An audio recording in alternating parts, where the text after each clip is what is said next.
आज का topic start करने से पहले देखिए कुछ जो है इंपॉर्टेंट टर्म्स जो हमें पता होने चाहिए जो कि रेपिटेटिवली आगे आने वाले टॉपिक्स में यूज की जाएंगी। तो सबसे पहली टर्म जो है हमारे पास वो है डाइल्यूट एंड कॉन्सेंट्रेटेड एसिड्स क्या होते हैं। अगर हम बात करें डाइल्यूट एसिड्स की तो ये ऐसे एसिड्स होते हैं जिनमें जो वाटर का अमाउंट है वो बहुत ही ज्यादा है as compared to the acid. Let us take an example. Let us say मेरे पास 5% solution है सल्फ्यूरिक एसिड का H2SO4 का। So what does this actually means is that कि यहाँ पे जो हमारा सल्फ्यूरिक एसिड है वो 5 ml होगा और ये वाटर में ऐड किया जाएगा जिसका अमाउंट 95 ml होगा अगर हमारा जो सॉल्यूशन है वो 100 ml का है। तो क्या ये एसिड्स इफेक्टिव होते हैं? तो डेफिनेटली ये एसिड्स की तरह बिहेव करते हैं। For example if you add squeeze a lemon inside the water, so the whole water is going to taste the sour, तो उसमें लेमन का टेस्ट आएगा but at the same time this is going to be a little bit different as compare to अगर आप पूरा का पूरा जो लेमन है उसको टेस्ट करते हैं तो वो ज्यादा आपको सावर टेस्ट होगा। सो दैट मीन्स कि जो कॉन्सेंट्रेटेड एसिड्स होते हैं ये ऐसे एसिड्स होते हैं जिनमें एसिड की अमाउंट बहुत ज्यादा है और जो वाटर है उसकी अमाउंट बहुत कम है। जैसे लेट अस से फॉर एन एग्जांपल जो हमारा कॉन्सेंट्रेटेड सल्फ्यूरिक एसिड है उसका परसेंटेज 98% होता है। अब इसका मीनिंग क्या है कि इसमें 98 पार्ट्स जो है यानी 98 ml जो है वो हमारा सल्फ्यूरिक एसिड होगा और रिमेनिंग 2 ml जो है हमारा वाटर होगा if the solution is a 100 ml solution of the acid. So dilute acids on the other hand are much you can say it if in case of a comparison they are pretty quite easier to use and safer to use and most often अगर हम laboratory में देखें chemistry labs में देखें तो जो हम acid ज्यादातर at secondary level हम students को देते हैं for experiment करने के लिए वो सारे के सारे dilute acids होते हैं and the concentrated acids are have to be used with much more care. So next बात करते हैं केमिकल प्रॉपर्टीज के ऊपर चलते जो कि आज का हमारा मेन टॉपिक है that's chemical properties of acids and bases. So सबसे पहली जो केमिकल प्रॉपर्टी है एसिड्स और बेसिस की वो है कि कैसे एसिड्स या बेस जो है वो मेटल्स के साथ रिएक्ट करते हैं। यानी first property is the reaction of acid और बेस विद द मेटल। अब इस चीज को समझने के लिए सबसे पहले देखिए हमारी जो बुक है उसमें एक एक्टिविटी गिवन है। So the activity is being provided to us. Activity में क्या है कि we have taken a test tube और इस टेस्ट ट्यूब के अंदर हमने लिया है डाइल्यूट हाइड्रोक्लोरिक एसिड। अब इसी टेस्ट ट्यूब के माउथ के ऊपर हम एक कॉक को फिट करेंगे। जैसे यहाँ पे आप देख सकते हैं कि यहाँ पे एक रबर कॉक फिटेड है और इसी रबर कॉक से निकल रही है एक डिलीवरी ट्यूब, राइट। अब यहाँ पे डिलीवरी ट्यूब का काम क्या है? To direct if certain kind of a gas is being evolved here. अगर किसी भी तरह की कोई गैस इवॉल्व हो रही है तो gas can escape out from the test tube. तो हम उसको कहीं ना कहीं जो है उसका पाथ डायरेक्ट करके उसको कैप्चर करने की कोशिश कर रहे हैं क्योंकि हमें पता है कि जो गैसेस है वो बहुत ही तेजी से जो फास्टर है उनका डिफ्यूजन रेट होता है। सो यहाँ पे हम डाउनवर्ड डिस्प्लेसमेंट प्रोसेस से इसी डिलीवरी ट्यूब को पास कर रहे इनसाइड अ सोप सोल्यूशन। अब सोप सोल्यूशन में क्या होगा कि as soon as the gas will be passed so bubbles जो है सोप के वो कहीं ना कहीं फॉर्म होने स्टार्ट हो जाएंगे और जब बबल्स फॉर्म होंगे उनके अंदर वो गैस होगी जो कि यहाँ पे रिलीज हो रही है। तो basically what happens is that हमने हमारे एसिड के अंदर डाइल्यूट हाइड्रोक्लोरिक एसिड के अंदर we have put in some granules of the zinc. हमने जिंक के छोटे छोटे ग्रैन्यूल्स यानी कि पीसेस को डाला है। अब यहाँ पे जब हम जिंक ग्रैन्यूल्स को ऐड करते हैं तो मेटल जो है वो कहीं ना कहीं क्या करेगा? एसिड के साथ अपना रिएक्शन स्टार्ट कर देगा। अब हम देख पा रहे हैं कि जो टेस्ट ट्यूब है उसमें छोटे छोटे देखिए बबल्स फॉर्म हो रहे हैं। अब बबल्स फॉर्म हो रहे हैं किसी लिक्विड के अंदर, तो first observation is that some sort of a gas is being evolve. Second observation कि इस डिलीवरी ट्यूब में से जब ये गैस जो है was paused inside the soap solution, अब यहां पे भी बबल्स इवॉल्व हो रही है। अब गैस को चेक करने का एक सीधा सा मैं तरीका आपको बता रही हूं कि हम क्या करते हैं इस एक्सपेरिमेंट के अंदर। बेसिकली होगा क्या कि जब मेटल जो है वो एसिड के साथ रिएक्ट करेगा तो वो हाइड्रोजन गैस को लिबरेट करेगा। That thing I told you. But how do we know that the gas liberated is the hydrogen gas, since it's an odourless gas, इसका कोई स्मेल नहीं होता, ना ही इसका कोई कलर होता है, तो हमें कैसे पता चलेगा कि जो गैस इवॉल्व है वो हाइड्रोजन गैस है? देखिए, hydrogen is a very inflammable gas, इसको बहुत ही जल्दी जो है ना आग लग जाती है, क्योंकि इसका कहीं ना कहीं इग्निशन टेम्परेचर बहुत ज्यादा कम होता है, and eight the same time इसकी कैलोरीफिक वैल्यू भी बहुत ज्यादा हाई होती है।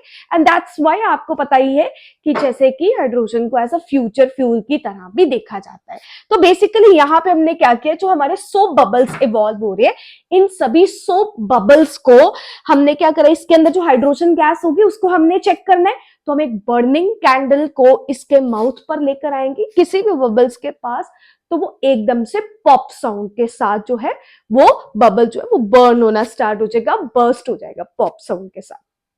तो बेसिकली ये जो पॉप साउंड इवॉल्व हो रही है, देखिए एक वर्ड आपको सिर्फ याद रखना है, अगर किसी भी क्वेश्चन में एवर ये वर्ड यूज हो रहा है called as the pop sound, that means nothing else than a hydrogen gas is evolve, and that's what it is the confirmation test for the hydrogen gas. ठीक है, तो confirmation test ही सिर्फ pop test है इसका, जहां पे हम किसी भी एक बर्निंग कैंडल को माउथ पे लेकर आते हैं, जहां पे कोई हाइड्रोजन लाइक गैस जो है हमें लगे कि हाइड्रोजन गैस इवॉल्व हो रही है, तो वहां पे वो पॉप साउंड के साथ एकदम से बर्न होएगा या बर्स्ट हो जाएगा, तो फिर हमें पता चल जाएगा कि जो हमारा liberated gas is the hydrogen gas.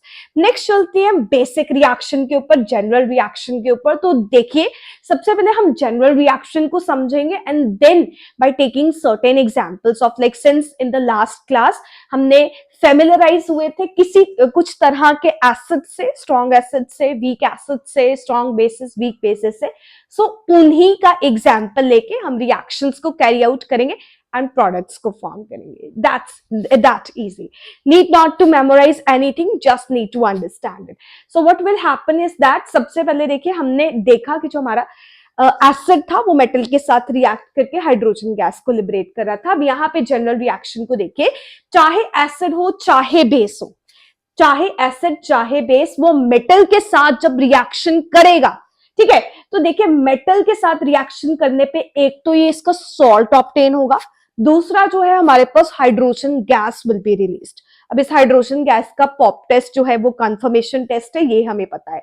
Next बात करते हैं, अब एग्जांपल्स लेकर चलते हैं। लेट अस से सबसे पहले जो हाइड्रोक्लोरिक एसिड इज HCl, इसका जब हमने रिएक्शन करवाया विद द जिंक मेटल, तो एक चीज अब यहां पे आप नोटिस कीजिएगा, जिंक जो है वो कहीं ना कहीं एक कटायन है, हमें पता है कि जो हमारा जिंक है that's a cation, Zn2 positive. अब यहां पे जो है कटायन, तो कटायन के साथ देखिए बॉन्ड नहीं बनाएगा, है ना, तो हाइड्रोजन भी कटायन है, तो उसके साथ तो ये बॉन्ड फॉर्म नहीं करेगा, किसके साथ बॉन्ड फॉर्म करेगा, ये अनायन के साथ बॉन्ड फॉर्म करेगा। और ये बेसिक चीज हमें पता है कि जब भी हम फॉर्मूला को बनाते हैं तो कटायन आगे आता है और अनायन जो है वो पीछे आता है, तभी एक पर्टिकुलर फॉर्मूला बनता है। तो यहाँ पे जो हमारा क्लोरीन है it is Cl negative.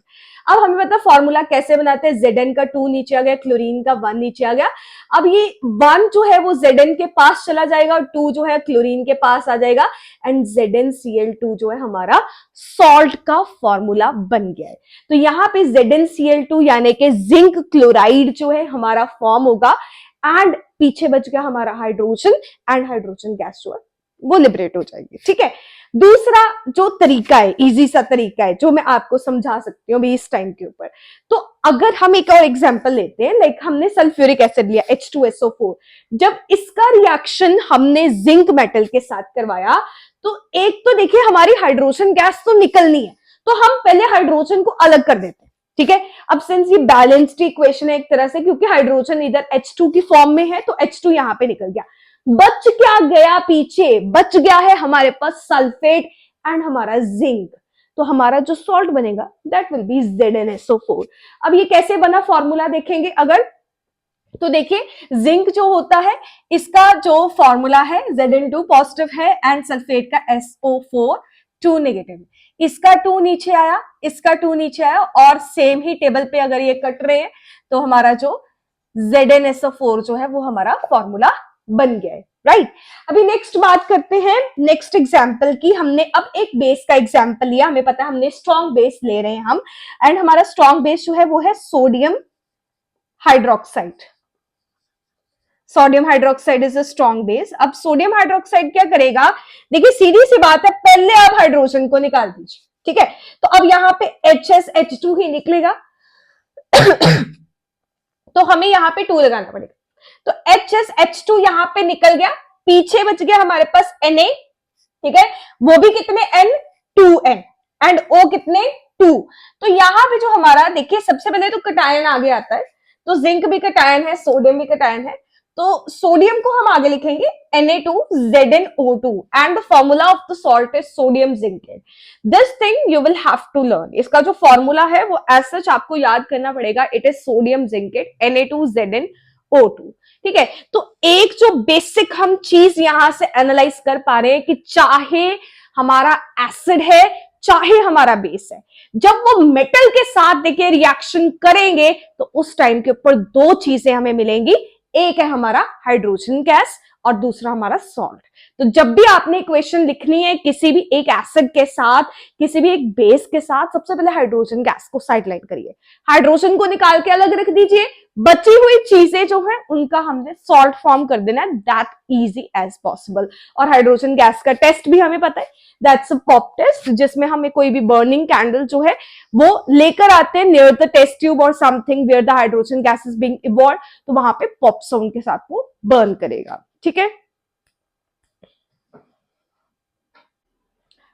Next second property पे चलते हैं। हमारी सेकेंड केमिकल प्रॉपर्टी है जब एसिड्स जो है उनका रिएक्शन होता है with a metal carbonate and a bicarbonate, ठीक है।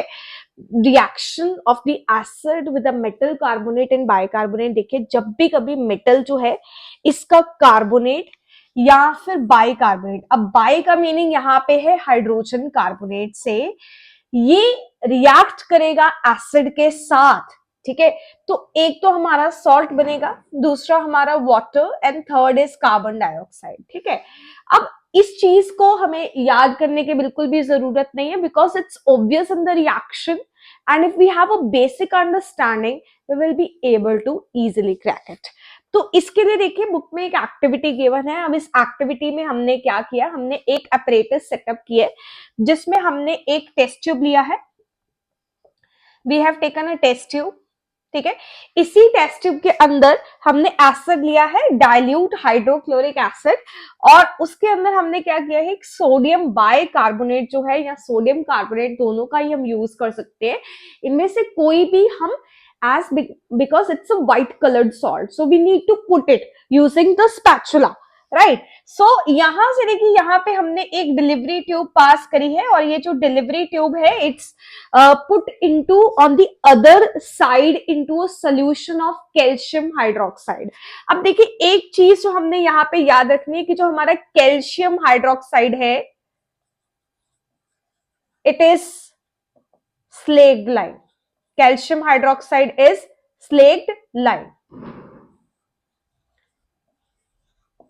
ठीक है। और इसका फॉर्मूला याद रखेंगे, calcium Ca2 positive, hydroxide is OH negative, इसका 2 आया नीचे, इसका 1 आया नीचे, 1 चला गया Ca के पास, OH के पास आ गया 2, सो CaOH twice is the formula of the calcium hydroxide, ठीक है। अब जब कैल्शियम हाइड्रोक्साइड में से देखिए कार्बन डाइऑक्साइड गैस पास होगी तो यहां पे जो कैल्शियम हाइड्रोक्साइड सॉल्यूशन है it will turn milky, that means there will be formation of some white colour के सॉलिड प्रेसिपिटेट्स फॉर्म होंगे, यहां पे इनसॉल्युबल पीपीटीज फॉर्म होंगे And if you will go on continuously passing the carbon dioxide gas through the same solution, you will observe that this white colored ppt will slowly gets dissolved in the solution.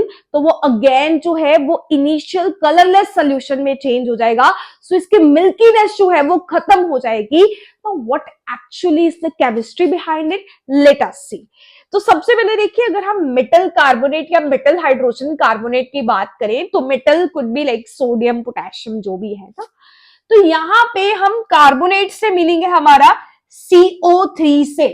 ठीक है, अब देखिए CO3 हमारा carbonate है, इसका formula कैसे बना होगा, तो देखिए फॉर्मूला बना होगा एज सोडियम मेटल लिया, इसका हमने कार्बोनेट बनाना था, कार्बोनेट का फॉर्मूला है CO3 2 नेगेटिव, इसका 1 आया नीचे, इसका 2 आया नीचे, अब 2 चला गया Na के पास, CO3 के पास आ गया 1, so the formula will be Na2CO3. Similarly bicarbonate या हाइड्रोजन कार्बोनेट में क्या होगा कि इस CO3 की जगह हम HCO3 नेगेटिव का यूज करेंगे. यहाँ पे एक हाइड्रोजन के आने की वजह से इसका जो 2 नेगेटिव चार्ज था वो 1 नेगेटिव चार्ज हो गया. अब यहाँ पे 1 इसका नीचे आया, 1 इसका नीचे आया, अब ये जो फॉर्मूला है दैट इज NaHCO3. तो हमारा जो मेटल कार्बोनेट है या मेटल हाइड्रोजन कार्बोनेट है, इसका हम सिंपलेस्ट एसिड के साथ चलिए रिएक्शन करवाते. तो अब देखिए, सबसे पहले हमें जनरल रिएक्शन से पता है कि कार्बोनेट वर्ड से, कार्बन वर्ड से आप याद रखिए कार्बन डाइऑक्साइड गैस निकलेगी. ठीक है, इतना श्योर है. तो कार्बन डाइऑक्साइड गैस तो अब CO3 से निकल सकती है, राइट. यहां पे और तो कोई कार्बन सोर्स नहीं है, तो लेट अस से हमने CO3 से CO2 गैस निकाल. ठीक है, अब यहां पे पीछे बच गए हमारे पास एक सिंगल O. ओके, अब ये जो O है क्या करेगा, it will combine with 2 of the hydrogen atoms of the acid, like hydrogen of the acid, hydrogen तो एसिड से ही आएगा. तो यहां पे हमारा क्या है कि एक तो हमारे देखिए यहां पे वाटर फॉर्म होगा. ठीक है, और बच गया क्या हमारे पास, हमारा सोडियम मेटल, और बच गया क्लोरीन. तो यहां पे सॉल्ट जो फॉर्म होगा that will be sodium chloride. ठीक है, अदरवाइज चलिए दूसरी तरह से थोड़ा सा समझने की कोशिश करते हैं. लेट अस से सोडियम बाइकार्बोनेट का एग्जांपल लेते हैं. तो हमने लिया है सोडियम बाइकार्बोनेट. अब ये जो सोडियम बाइकार्बोनेट है, इसका जब हम रिएक्शन करवा रहे हैं एसिड के साथ, तो सबसे पहले देखिए सॉल्ट निकालते हैं. सोडियम क्लोरीन, सॉल्ट निकाल दिया, सोडियम क्लोराइड हो गया. ओके, एक हाइड्रोजन इधर बच गया, एक हाइड्रोजन इधर है, एक हम CO3 से ऑक्सीजन ले लेंगे, वाटर निकल गया, बच गया पीछे कार्बन डाइऑक्साइड. देखिए जनरल रिएक्शन को सिर्फ याद रखेंगे, कार्बोनेट से कार्बन डाइऑक्साइड. ठीक है, बच गया पीछे. अब देखिए एसिड है तो उसमें हाइड्रोजन भी होंगे.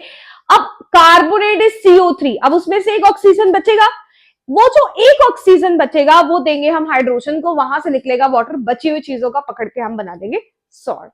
इट्स दैट सिंपल, कुछ ज्यादा याद रखने की जरूरत नहीं. अब यहां पे हमने आइडेंटिफिकेशन करनी है गैस की.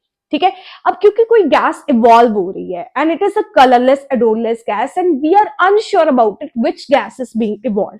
ठीक है, अब हम क्या करेंगे कि हम कंफर्मेशन टेस्ट करेंगे किसी न किसी तरह का, जैसे हमने हाइड्रोजन के केस में भी कंफर्मेशन टेस्ट किया, कि हाइड्रोजन के केस में हमने पॉप टेस्ट किया. अब यहाँ पे हम क्या करते हैं, जो हमारी कार्बन डाइऑक्साइड गैस है उसको हम पास करवाते हैं थ्रू दी लाइम वाटर. ठीक है, ये मैंने आपको बताया कि लाइम वाटर भी मिल्की हो जाता है, बट एक्चुअली में होता क्या है यहाँ पे कि जो हमारी कार्बन डाइऑक्साइड गैस है, जब हम उसको स्लेक्ड लाइम यानी हमारा लाइम वाटर जो है, स्लेक्ड लाइम जिसको बोलते हैं, या कैल्शियम हाइड्रोक्साइड आप इसको बोल सकते हैं. So it's lime water, it's also slaked lime, you can also say it like it's calcium hydroxide. तो जब ये दोनों कंबाइन करेंगे तो यहाँ पे हमारा जो कैल्शियम है वो इस कार्बन डाइऑक्साइड को पकड़ेगा. ठीक है, और यहाँ पे बनाएगा इसका कार्बोनेट. ठीक है, तो यहाँ पे जो हमारे पास फॉर्म होगा that will be calcium carbonate which will be formed. ठीक है, कैल्शियम कार्बोनेट फॉर्म होगा. अब कैल्शियम कार्बोनेट आपको पता है इनसॉल्युबल होता है वाटर में, तो कैल्शियम का carbonate is insoluble in water, so it will form white coloured PPTs. Right, पीछे बच गए हमारे यहाँ पे 2 हाइड्रोजन, एक ऑक्सीजन हम पहले से ही इधर से ले चुके हैं कार्बोनेट बनाने के लिए, एक ऑक्सीजन, तो वाटर फॉर्म हो गया. अब व्हाइट कलर के पीपीटीज फॉर्म हो गए. ठीक है। दूसरी बात करते हैं, कैल्शियम कार्बोनेट जो है, जब इसने रिएक्शन करा with excess of carbon dioxide and water, अब we are going on passing more and more carbon dioxide through the same solution, what will happen, यहाँ पे कैल्शियम का बाइकार्बोनेट बन जाता है, ठीक है, यानी CaHCO3 ट्वाइस फॉर्म हो जाता है। अब ये जो कैल्शियम का बाइकार्बोनेट है, सीधी सी बात है, देखिए इधर एक कैल्शियम है, प्रोडक्ट साइड में भी एक कैल्शियम है, CO3 पहले से था, 2 हाइड्रोजन चाहिए थे बिकॉज CaHCO3 ट्वाइस बनना था, तो 2 हाइड्रोजन हमें वाटर से मिल रहे हैं, कार्बन डाइऑक्साइड हमारे पास ऑलरेडी एक और है, एक ऑक्सीजन जो चाहिए था कार्बोनेट बनाने के लिए वो वाटर से मिल गया, अब हमारे पास जो बन गया CaHCO3 ट्वाइस। अब यहाँ पे ये जो कैल्शियम बाइकार्बोनेट होता है एक्चुअली में ये वाटर सॉल्युबल होते हैं, that's why the reaction is seen like this. तो यहाँ पे क्या होगा कि जो कार्बन डाइऑक्साइड गैस इवॉल्व होगी ड्यूरिंग द रिएक्शन, जब हम इसको लाइम वाटर में से पास करेंगे तो लाइम वाटर मिल्की टर्न हो जाएगा, और यही कार्बन डाइऑक्साइड गैस अगर हम उसी सेम सोल्यूशन में से थोड़े से ज्यादा देर के लिए पास करते हैं तो क्या होगा कि ये जो मिल्कीनेस है धीरे धीरे वो फिर से ट्रांसपेरेंट होना स्टार्ट हो जाएगा। तो इसका क्या मीनिंग है कि यहाँ पे हमारा जो कैल्शियम का कार्बोनेट था that reacted with excess amount of carbon dioxide and water present in the reaction mixture, और वो चेंज हो गया इनटू कैल्शियम बाइकार्बोनेट और कैल्शियम हाइड्रोजन कार्बोनेट, और जो कि वाटर सॉल्युबल है। तो याद रखेंगे calcium carbonate is insoluble in water, that's why forms white PPT, and calcium bicarbonate is soluble inside the water and that's why the solution जो है वो फिर से हमारा ट्रांसपेरेंट हो जाएगा as it was initial, right.